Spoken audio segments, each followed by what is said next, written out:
Friends, class 11 chapter 8 physics. Class 11 क्या है? Physics. Class 11 की फिजिक्स पढ़ा रहे हैं, जिसमें चैप्टर का नाम क्या है? ठोस एवं तरल का यांत्रिक गुण। इसमें मैक्सिमम परिभाषाएं जो कि 2 नंबर की आती हैं, तो इंपॉर्टेंट जो होगी मैं लिखते जाऊंगा। और वीडियो अच्छी लगे तो लाइक और सब्सक्राइब कर दीजिए, और ऐसी नई वीडियो देखने के लिए सब्सक्राइब करना जरूरी है।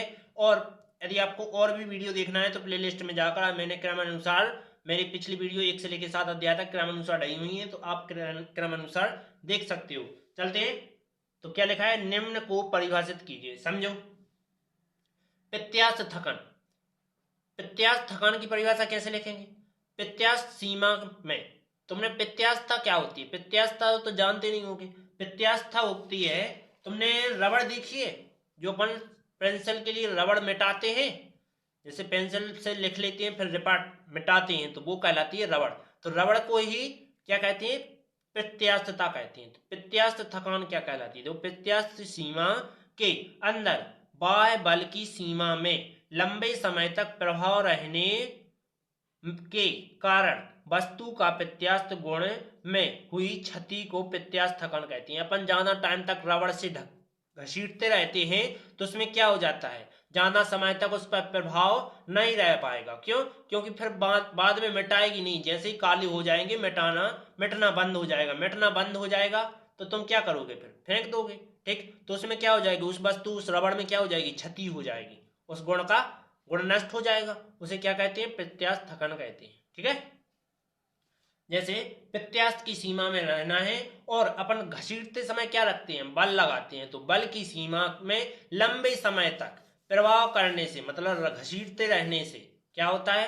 वस्तु का प्रत्यास्थ गुण क्या होता है? खत्म हो जाता है या क्षति हो जाती है। उसे ही क्या कहते हैं? प्रत्यास्थ थकान कहते हैं। प्रत्यास्थता का उत्तर प्रभाव, मतलब कि पूरब पश्चिम उत्तर दक्षिण ऐसा होता है कुछ, तो इसमें अपन क्या करना है? उत्तर प्रभाव पढ़ना है। तो देखो, प्रत्यास्थ का उत्तर प्रभाव, प्रत्यास्थ की सीमा में विरूपक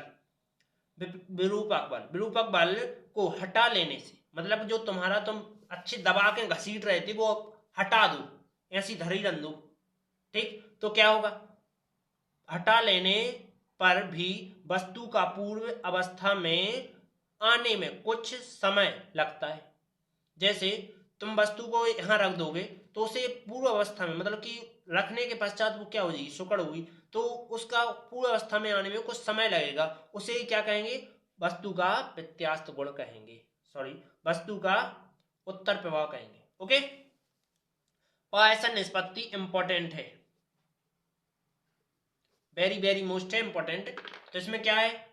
प्रत्यास्थ की सीमा में, जी तो हर एक बार लिखना है। और पार्श्वीय विकृति तथा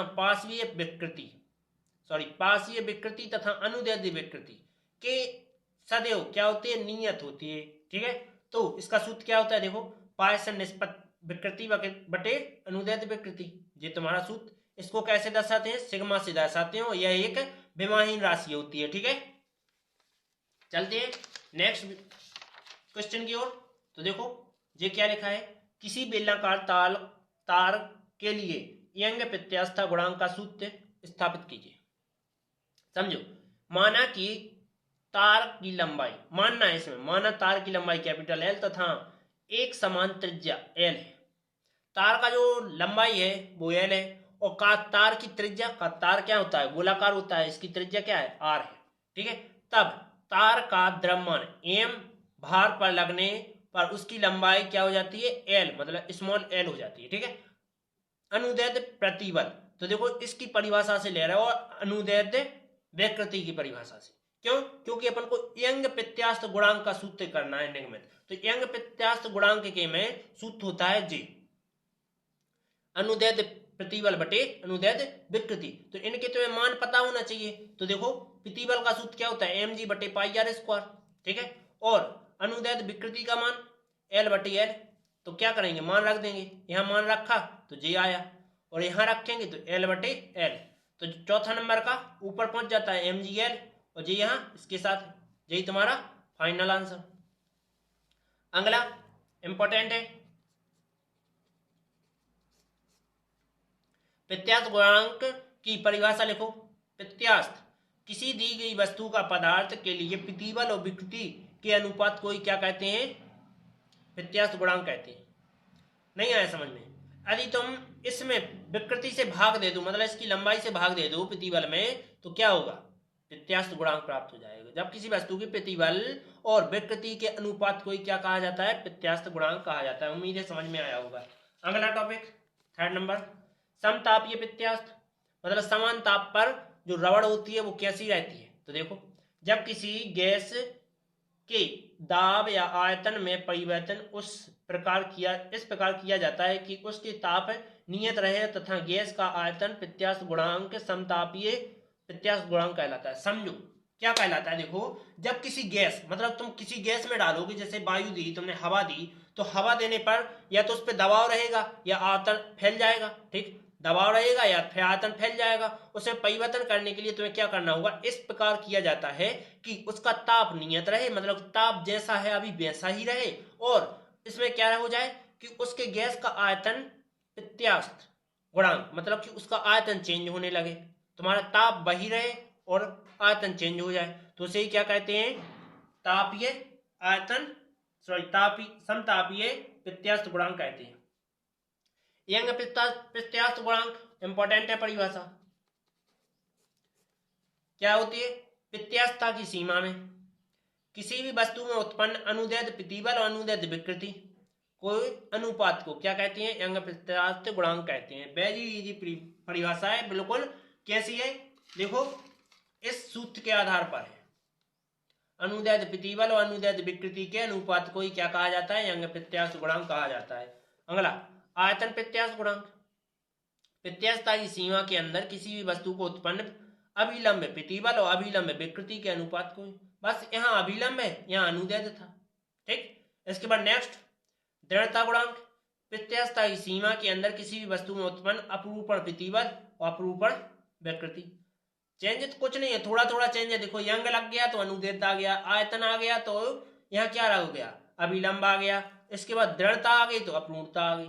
ठीक है, अपरूण आ गई, अपरूपण, तो अपरूपण देखो यंग रहेगा, अनुदैर्ध्य विकृति और अनुदैर्ध्य प्रतिबल के अनुपात, और अनुदैर्ध्य अभिलंब प्रतिबल और अभिलंब विकृति के आयतन, और यहाँ अपरूपण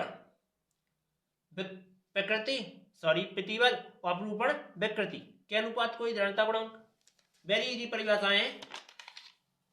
प्रतिबल का सूत्र क्या होता है? बल बटे क्षेत्रफल। तो अपन को क्या लिखना है? जब किसी वस्तु पर बल लगाते हैं तो बल के कारण जितना भी बल अनुभव होता है, जैसे मान लीजिए कोई वस्तु यहाँ है और इस पर तुमने बल लगाया, तो बल का अनुभव तुम्हें इतने एरिया में होगा, तो इसी एरिया को क्या कहेंगे? अपन प्रतिबल कहेंगे। ठीक है, इसका ऐसा ही मात्रा न्यूटन प्रति मीटर स्क्वायर होता है। हुक का नियम इंपॉर्टेंट है, वेरी वेरी मोस्ट, 100% भी लिख लो तो भी कम नहीं है। समझो, इस नियम अनुसार प्रत्यास्थता की सीमा में क्या करना होता है? प्रत्यास्थ सीमा के अंतर्गत प्रतिबल विकृति के अनुक्रमानुपाती होता है। प्रतिबल होता है वो अनुक्रमानुपाती होता है किसका? विकृति का। तो प्रतिबल अनुक्रमानुपाती विकृति। ओके, स्प्रिंग इस्पात